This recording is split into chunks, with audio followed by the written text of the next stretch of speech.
Cala tua boca. Cala tua boca. Eu sou assessora de poeiras e detritos. Fala aí que eu tenho pra mim que tu não nasceu ereto, tu foi golfada. Tu acabou de me lembrar de desenho, Thundercat. A forma decadente.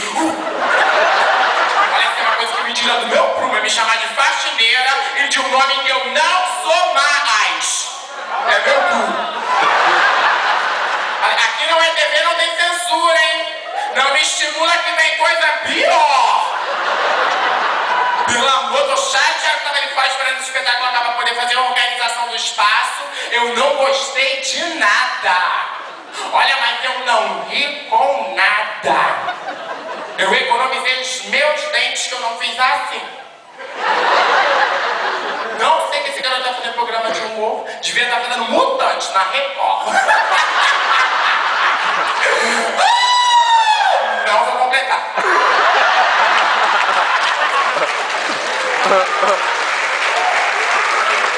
O que eu falei a respeito do ato de aplaudir?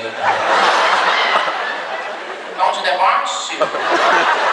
Não, porque eu já tô virada no meu samurai, pra chegar até aí girando não me custa. Inclusive, queria falar que o espetáculo acabou, tchau, vão com Deus. Ah, não, se o ator não voltou pra falar com o público que é dele, eu não tenho que ficar fazendo sal